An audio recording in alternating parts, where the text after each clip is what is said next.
Urological কী কী সমস্যার কারণে রোগীরা আমাদের কাছে আসবে, আজকে আমাদের আলোচ্য বিষয় এটা। মায়ের পেটে গর্ভে থাকা অবস্থায় সন্তানদের ইউরোলজিক্যাল প্রবলেম হতে পারে। গ্রামে গঞ্জে সমস্ত থানা হেলথ কমপ্লেক্সে এখন থেকে অ্যান্টিনেটাল চেক আপটা হয়ে আসছে।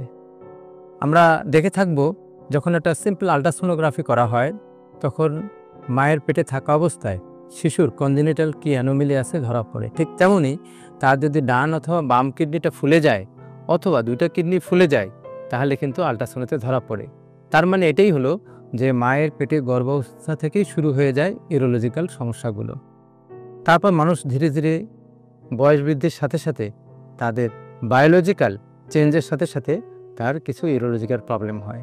অ্যাডোলেসেন্ট, অ্যাডাল্ট, ওল্ড এজ সব জায়গায় ইউরোলজিক্যাল প্রবলেমগুলো মানুষের হয়ে থাকে। জন্মের পরে মা কমপ্লেন করতে পারে যে বাচ্চার প্রসব হচ্ছে না।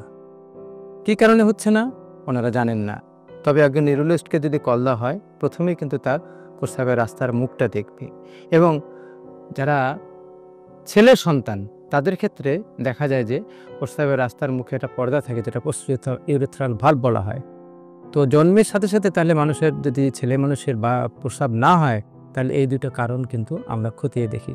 এরপরে অ্যাডোলেসেন্ট, অ্যাডাল্ট এবং ওল্ড এজে কিছু কিছু রোগ আছে যে রোগগুলো বোঝা যায় না এটা ইউরোলজির সমস্যা কিনা বা কিডনির সমস্যা কিনা।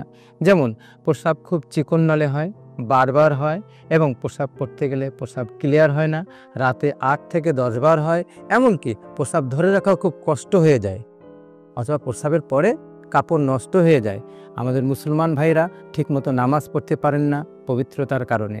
এই সমস্ত যাদের যাদের হয়ে থাকে তাদের দেখা যায় যে প্রস্রাবের নালীটা খুব চিকন, অথবা প্রস্রাবের মুখে যে প্রোস্টেট গ্ল্যান্ড থাকে সাধারণত 45 ইয়ার্সের পরে এই প্রোস্টেট গ্ল্যান্ডটা বড় হয়ে যায়। এই প্রোস্টেট গ্ল্যান্ড বড় হয়ে গেলে ঠিকমতো প্রস্রাব হতে পারে না এবং আমাদের বাবারা, দাদারা অথবা এজ মোর দেন 50 যারা, তারা এই সমস্ত রোগে সাধারণত আক্রান্ত হয়ে যান। এবং দেখা যায় সঠিক সময়ে যদি আসা যায় ইউরোলজিস্টদের কাছে তাহলে এই জিনিসগুলোকে ওষুধের মাধ্যমে ঠিক করে নেওয়া যায় এবং ওষুধ খেলে এটা ভালো হয়ে যায়, সম্পূর্ণরূপে ভালো হয়ে যায়। অতঃপর যখন মানুষের প্রস্রাবের সাথে রক্ত যায় তাহলে আমরা ধরে নিতে হবে যে রক্তের অবশ্যই কোনো না কোনো কারণ আছে। এই কারণগুলোর মধ্যে সবচেয়ে বড় জিনিস যেটা কিডনিতে পাথর হওয়া, কিডনির নলে পাথর হওয়া অথবা মূত্রথলিতে পাথর হওয়া। এই পাথর হওয়ার সাথে সাথে মানুষের যেমন প্রস্রাবের সাথে রক্ত যায় ঠিক তেমনই বারবার ইউরিনারি ইনফেকশন হয়। এই ইউরিনারি ইনফেকশনে প্রস্রাবে জ্বালা যন্ত্রণা হবে এবং প্রচণ্ড ব্যথা হবে।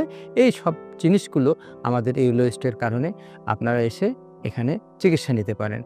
আর বয়স যখন বৃদ্ধি হয় তখন কিন্তু ক্যান্সারের একটা চান্স থাকে। এই ক্যান্সার কিডনিতে হতে পারে, এই কিডনির নলে হতে পারে, প্রস্রাবের থলির মধ্যে হতে পারে। আমরা এই জন্য সবাইকে অনুরোধ করব যাদের যাদের এই ধরনের সমস্যা আছে তারা অতি সত্বর ইউরোলজিস্টের শরণাপন্ন হবেন। আমাদের সিটি হাসপাতালে লালমাটিয়ায় এখন 24 ঘন্টা ইউরোলজির সার্ভিস আমরা দিয়ে আসছি।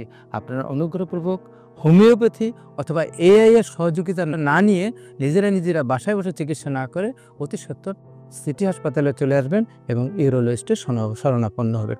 আপনি যদি সঠিক সময় আপনার কিডনির চিকিৎসা না করেন, অনেক দিন ধরে আপনার প্রস্রাবের কষ্ট থাকে, অনেক দিন ধরে প্রস্রাব থলির মধ্যে জমা হয়ে থাকে, তাহলে আপনার অনেক সমস্যা হতে পারে। তার মধ্যে সবচেয়ে গুরুতর যে সমস্যাটা সেটা হলো retention of urine. Chronic retention হয়ে কিডনি দুইটি আপনার চিরতরের জন্য নষ্ট হয়ে যেতে পারে। তখন আপনাকে ডায়ালিসিসে যেতে হবে।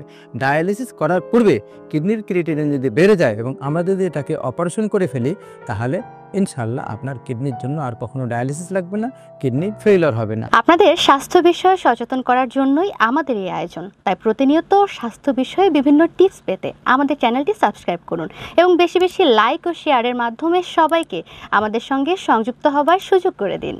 ডায়াবেটিস চিকিৎসায় 3D বলে একটি কথা প্রচলিত আছে। এই 3D কি? এই 3D হচ্ছে ডিসিপ্লিন, ড্রাগ এবং ডায়েট। আপনি ডিসিপ্লিন লাইফ লিড করছেন, ড্রাগসও খাচ্ছেন, কিন্তু ডায়েট সেটি কেমন হবে? এই বিষয়ে সঠিক পরামর্শ দিতে পারবেন একজন পুষ্টিবিদ। তাই এই বিষয়ে সমন্বিত সেবা দিতে রয়েছি আমরা।